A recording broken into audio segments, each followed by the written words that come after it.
All right, so we're diving into Carrie 2000 today. Okay. This 1987 sci-fi film that, Yeah. you know, I have to say, I found this one pretty interesting. Really? Like, it's got this kind of outlandish premise, Right.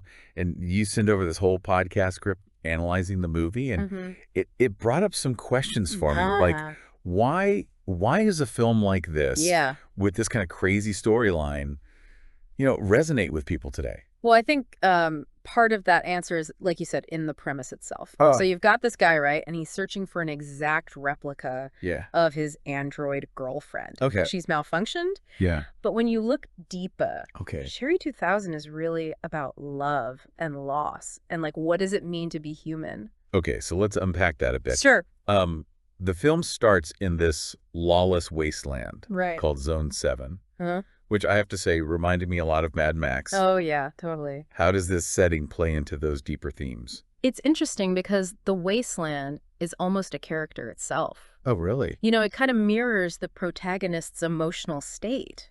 In what way? Well, like, his world is falling apart. Okay. Both literally Yeah. and figuratively, right?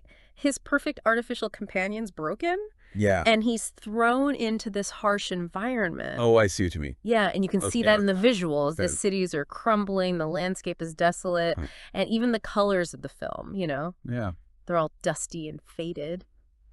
It's interesting you say that because the script actually mentions how Yeah. Zone 7 is used to explore what happens Right. when society collapses. Like, we Right. see these communities forming. Yes. Like the trackers and the barbarian, Exactly. each with their own rules and values. Yeah, and that's what makes it so interesting. How so? Well, those communities really contrast with the protagonist's world. Okay. So his world is like advanced, Technologically advanced. Right, but it also seems emotionally sterile. Interesting. So it makes you think what kind of connections are possible Yeah. in a world stripped bare Yeah. of all its comforts and its conventions. All right. And speaking of interesting characters, Yeah. we can't forget E. Johnson, Right. the tracker who helps the protagonist Yeah. navigate this world. Melanie Griffith is just fantastic in that role. Yeah. She's tough Yeah. and resourceful. And she's completely at ease in this dangerous environment. Right. It's pretty stark contrast to our male protagonist, Oh, yeah, absolutely. who seems, Kind of naive. yeah, almost naive Yeah. in his obsession with replacing his android. Yeah, the podcast script really digs into that dynamic. Oh, does it? Yeah, suggesting that E. Johnson represents a more grounded reality Uh-huh. while the protagonist is holding on to this fantasy. Okay, so what does that tell us about him? Well, it makes you wonder about his motivations. Right. Is it really love or is it something else? Yeah. It brings up some interesting questions, I think, Like what? about our cultural obsession with beauty, Okay. idealized beauty, and the fear of being vulnerable in relationships. Okay. The protagonist wants love that's predictable, Right. that he can control, Mm-hmm. and that's free of all the complexities of Oh, yeah. human partner. Yeah, he sees his android girlfriend, Cherry Oh. 2000, Yes. as this perfect object, Right. and he'll go to any lengths to get that back. It really makes you think about our own relationships with technology. Yeah, how so? I mean, we have dating apps, we Yeah. have virtual companions, all these ways to curate, Yeah, filter our interactions. right. Could this desire for control Yeah. actually push us away from real connection? This is a good question. And what's crazy is Yeah. Cherry 2000 came out in 87, Right. but it seems so relevant today. It does. It's like it was ahead of its time. Yeah, and speaking of which, the film was actually shot in 85, Oh, wow. but it wasn't released until 2 years later. Really? Yeah, and there's even a rumor What's that? that it was meant for theaters, but went straight to VHS. Why do you think that happened? It makes you wonder if those themes of intimacy and technology Okay. set against this post-apocalyptic world Yeah. were maybe too edgy. Too much for audiences back then. Yeah, maybe too close to home. It's possible. Maybe it was touching on anxieties Right. we weren't ready to face. Yeah. But that delay Mm-hmm. seems to have just made the film, More mysterious. yeah, more mysterious. Yeah. It's become this cult classic Right. that still sparks debate today. What do you think draws people to it? Well, it's got that blend of genres. Right. Like, it's sci-fi, Yeah. but it's also an adventure.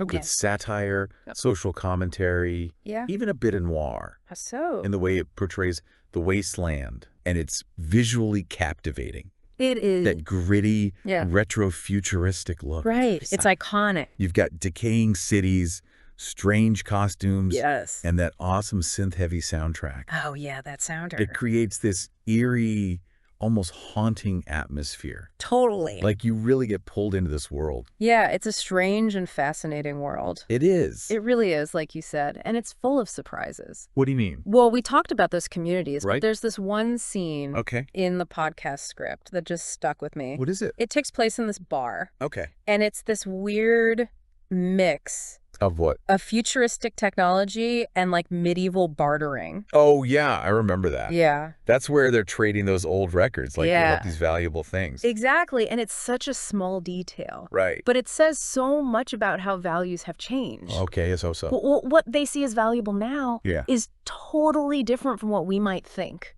Right, it makes you think about what we cling to Yeah. when everything's gone. When everything's familiar is gone. Yeah, like, are we defined by our stuff? Our possessions, yeah. Our technology? Or is there something deeper? Yeah. Something more human that survives? I think that scene really captures Yeah. what makes Cherry 2000 so interesting. What do you mean? Well, it's not just the action Right. or the special effects. It's about what makes us human. Yeah, even when things are really bad. Exactly. And it does that with humor, too. Oh, yeah. It never gets too serious, which I think makes it even more powerful. How so? Well, you have these absurd moments, these quirky characters, Yeah. and then suddenly you're hit with this profound statement. Oh, yeah. About love or loss. About the human condition, yeah. There's this line from E. Johnson. Oh, yeah, what is it? She says, Go on. out here, you learn to live with what you find, not what you're looking for. That's good. Yeah. And it's simple. But it's so true. Right. It says a lot about To adapting change, yeah. and finding beauty in unexpected places. I think that line really sums up E. Johnson. In what way? Well, she's practical, Uh-huh. resourceful, Yeah. no illusions. And her journey with the protagonist Right. forces him to confront his own ideals. You know, it's interesting. It is. Their dynamic really drives the story. Okay. How so? You see him clinging to this perfect vision of love Right. with his android, Yeah. while E. Johnson represents something more real, Okay. a more genuine connection. But flawed. Yes, but flawed. Yeah. It's like he's afraid of being vulnerable, Exactly. And I think a lot of people can relate to that. even if they haven't faced a wasteland. Yeah, we all build walls. Right. We create filters. Yeah. We look for comfort in the predictable. But are we missing out? That's the question, isn't it? Yeah, on real connection. And what's so cool is that Cherry 2000 uses sci-fi visuals to explore these very human emotions. So we've talked about the wasteland. Yeah. What about the other visuals? Well, the film creates this world Okay. that feels familiar and strange at the same time. Oh, I know what you mean. You have retro-futuristic stuff like clunky computers, analog interfaces, Right. but then this desolate landscape, Okay. almost timeless, It's like they took our anxieties. about technology, Yeah. consumerism, environmental collapse, Yeah. amplified it. To make this cautionary tale. But even in this bleak world, Okay. there's this strange beauty. There is. The cinematography is amazing. These wide shots that show how vast the wasteland is. Right. And then close-ups on the characters. Showing their emotions. Yeah. And that soundtrack. Oh, the music. Yeah, synth heavy. Melancholic. Totally sets the mood. It's wild how a low-budget film Right. with this kind of niche premise Can have such an impact. Yeah. What do you think explains that? Well, I think it's a few things. Okay, like what? The themes are universal. Love. Love, loss, find meaning in chaos. Yeah.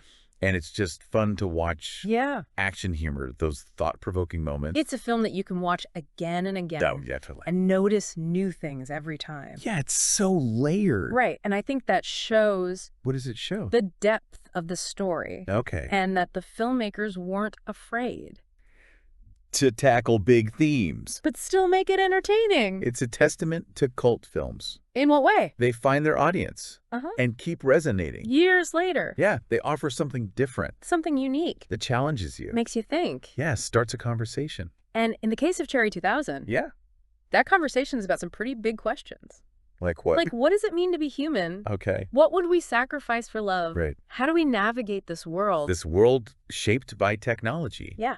And those questions are just as relevant today as they were back then. If not more so. Yeah. I think that's why Cherry 2000 still fascinates people. It holds up a mirror to us. So our desires. Our anxieties. Yeah. The choices we make. In this world where real and artificial are blurring. Exactly. You know, it's interesting how this film, set in this, like, crazy future, manages to tap into these, like, really human truths. Right.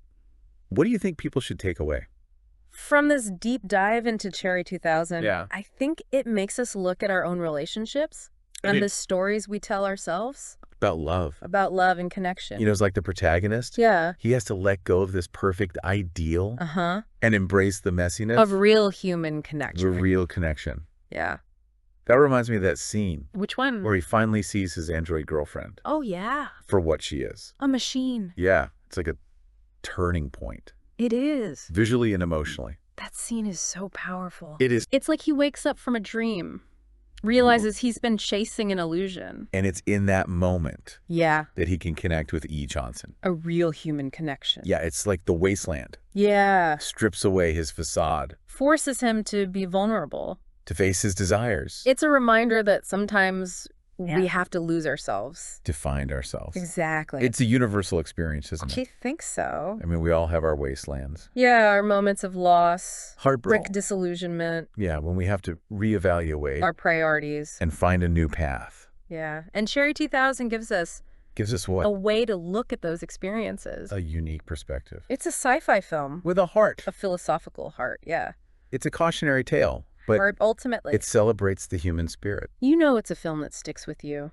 It does. It makes you think. About your own life. Your relationships. Yeah. Your place in this changing world. So Cherry 2000, it's not just a cult classic. Right. Or a quirky sci-fi film. It's a deep exploration of and connection. In a world that's so shaped by technology. And maybe it's a reminder that even with androids, virtual reality, it's human connection. That makes life worth living. Absolutely. Well, this has been a fascinating deep dive. It has. And I hope you'll join us again. Next time. For another exploration. Of another hidden gem. Until then, keep exploring and remember, wow, a good story can change your perspective. And spark new conversations. Exactly.